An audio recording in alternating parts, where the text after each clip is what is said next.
بسم اللہ الرحمن الرحیم۔ محترم ناظرین، السلام علیکم۔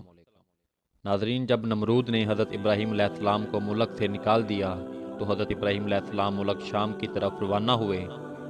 ان کے ساتھ ان کی بیوی حضرت سارہ اور ان کے بھتیجے حضرت لوط علیہ السلام تھے۔ جب حضرت سارہ کا نکاح حضرت ابراہیم علیہ السلام کے ساتھ ہوا تو حضرت سارہ کافی افسردہ حال تھی۔ ان کے پاس بہت سی زمینیں اور مواشی تھے۔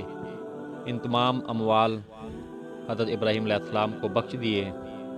حضرت ابراہیم علیہ السلام نے اپنی مہارت سے تمام اموار کی اصلاح کی۔ مویشیوں اور زراعت میں ترقی ہوئی، یہاں تک کہ بابل میں کسی کا حال ان سے بہتر نہ تھا۔ اس لیے یہ سارا مال نمرود نے حضرت ابراہیم علیہ السلام سے واپس لینے کی کوشش کی، جس کا تمام احوال اور حضرت ابراہیم علیہ السلام کی ابتدائی زندگی پر تفصیلی ویڈیو ہم پہلے بنا چکے ہیں۔ حضرت ابراہیم علیہ السلام حضرت لوط علیہ السلام اور حضرت سارہ کو لے کر چلے گئے اور کہا، سورۃ الصفات آیت نمبر 99 میں، اپنے پروردگار کی طرف یعنی بیت المقدس جا رہا ہوں، وہ ان قریب میری رہبرائی کرے گا۔ حضرت ابراہیم علیہ السلام ایک غیور انسان تھے، اس لیے انہوں نے ایک سفر میں اپنی بیوی حضرت سارہ کو ایک صندوق میں بند کر دیا تاکہ وہ غیر مردوں کی نظروں سے محفوظ رہیں۔ لیکن مصر میں پہنچے جس پر ایک عرب بادشاہ حکومت کرتا تھا، اس ملک کی سرحد پر ایک سپاہی نے حضرت ابراہیم علیہ السلام کو اپنے مال کا مصول ادا کرنے کے لیے روک لیا۔ وہ آپ کے سامان کی جانچ پڑتال کرتے کرتے صندوق کے پاس آیا اور بولا، یہ صندوق کھول کر دکھائیں۔ حضرت ابراہیم علیہ السلام نے کہا، فرض کرو یہ صندوق سونے یا چاندی سے بھرا ہوا ہے، اب اس کے لیے جو کچھ تم چاہتے ہو وہ میں تمہیں دیتا ہوں، لیکن تم اس صندوق کو مت کھولو۔ اس نے کہا، جب تک صندوق نہ کھلے گا اس کا حساب نہیں ہو سکتا۔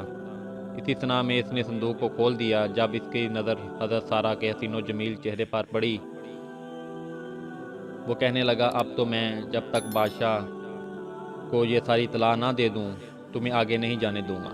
چنانچہ اس نے کسی شخص کو بھیج کر بادشاہ کو اس معاملے سے آگاہ کیا۔ بادشاہ نے چند لوگوں کو بھیجا کہ صندوق اٹھا کر لے آئیں۔ حضرت ابراہیم علیہ السلام بھی ساتھ چلے اور فرمایا، میرے جسم میں جان باقی ہے، میں صندوق سے جدا نہیں ہوں گا۔ جب بادشاہ کو یہ اطلاع دی گئی تو اس نے حکم دیا کہ ابراہیم کو بھی تابوت کے ساتھ آنے کی اجازت دے دی جائے۔ چنانچہ حضرت ابراہیم علیہ السلام کو تابوت اور ان کے تمام سامان کے ساتھ بادشاہ کے پاس لے جایا گیا۔ جب آپ اس کے سامنے پہنچے اور اس کی نظر حضرت سارہ پر پڑی تو اس نے بے اختیار اپنا ہاتھ ان کی جانب بڑھایا۔ حضرت ابراہیم علیہ السلام جو غیرت و حمیت کے سرچشمہ تھے، وہ سخت پریشان ہوئے اور ادھر سے منہ پھیر کر اللہ تعالیٰ سے کہا، اے پروردگار، میرے اہل حرم اور اس شخص کے ہاتھ سے محفوظ رکھنا۔ اسی وقت بادشاہ کا ہاتھ سوکھی لکڑی کی مانند ہو گیا اور اس نے حضرت ابراہیم علیہ السلام کو مخاطب ہو کر کہا، کیا تمہارے خدا نے میرا ہاتھ خشک کر دیا ہے؟ حضرت ابراہیم علیہ السلام نے فرمایا، ہاں، میرا خدا غیور ہے اور وہ حرام کاموں کو ناپسند کرتا ہے۔ بادشاہ نے کہا کہ اپنے خدا سے دعا کریں کہ میرا ہاتھ ٹھیک کر دیں، میں آپ کے حرم کے ساتھ کوئی ایسی حرکت نہیں کروں گا۔ چنانچہ حضرت ابراہیم علیہ السلام نے دعا کی اور بادشاہ ٹھیک ہو گیا۔ تاہم اس نے دوبارہ حضرت سارہ کی جانب دیکھا اور اپنا ہاتھ ان کی طرف بڑھایا۔ اس پر پہلے کی طرح اس کا ہاتھ پھر خشک ہو گیا۔ تب اس نے دوبارہ حضرت ابراہیم علیہ السلام سے دعا کی درخواست کی۔ آپ نے فرمایا، اب میں تمہارے ہاتھ کے شفا یاب ہونے کے لیے اس شرط پر دعا کروں گا کہ تم پھر سے اپنا ہاتھ آگے نہیں بڑھاؤ گے۔ اگر تم ایسا کرو اور تمہارا ہاتھ خشک ہو جائے تو پھر تم مجھ سے دعا کے لیے نہیں کہو گے۔ بادشاہ نے یہ شرط مان لی۔ تب ابراہیم علیہ السلام نے کہا، اے پروردگار، اگر یہ شخص سچ کہہ رہا ہے تو اس کے ہاتھ کو ٹھیک کر دے۔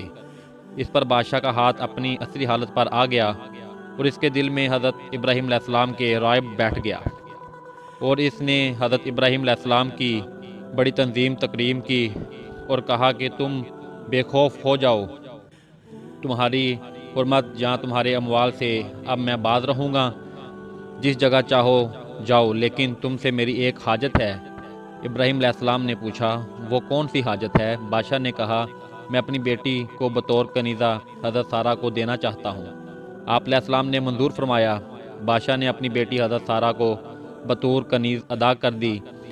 بادشاہ کی یہ بیٹی کوئی اور نہیں بلکہ حضرت ہاجرہ تھی، جن کو بعد میں اللہ تعالیٰ کے حکم سے حضرت ابراہیم علیہ السلام نے اپنی بیوی کا درجہ دیا، اور انہی کے باطن سے اللہ تعالیٰ نے حضرت ابراہیم علیہ السلام کو حضرت اسماعیل علیہ السلام عطا کیے۔ حضرت ابراہیم علیہ السلام اپنے اہل وعال کے ساتھ روانہ ہوئے بادشاہ بھی ان کے تنظیم کے لیے ان کے پیچھے چلا۔ خدا نے حضرت ابراہیم علیہ السلام کو وحی کی کہ کھڑے ہو اور اس بادشاہ کے آگے نہ چلو جس پر قابو پا چکے ہو، بلکہ اس کو آگے کرو اور خود اس کے پیچھے چلو اور اس کی تنظیم کرو، کیونکہ وہ بادشاہی کے باوجود مغلوب اور لاچار ہے، خواہ نیکی کار ہے یا بدکار۔ سن کر ابراہیم علیہ السلام کھڑے ہو گئے اور بادشاہ سے کہا آگے چلو کہ میں تمہاری تنظیم کروں اور تم کو مقدم رکھوں اور تمہاری عزت و اکرام کی وجہ سے تمہارے پیچھے چلوں۔ بادشاہ نے پوچھا کیا ہوا، تمہارے خدا نے ایسی وحی کی ہے؟ اب ابراہیم علیہ السلام نے کہا ہاں۔ اس نے کہا میں گواہی دیتا ہوں کہ تمہارا خدا صاحب جلال اور کریم ہے، تم نے اپنے دین کی طرف مجھے راغب کر لیا ہے۔ پھر بادشاہ نے حضرت ابراہیم علیہ السلام کو رخصت کیا اور وہ روانہ ہو گئے۔ اس ملک سے نکل کر حضرت ابراہیم علیہ السلام ملک شام پہنچے،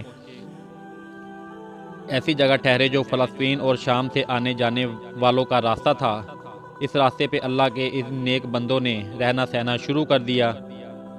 محترم ناظرین، اگر آپ کو ہماری ویڈیو اچھی لگی ہو تو ہمارا چینل سبسکرائب کر لیں۔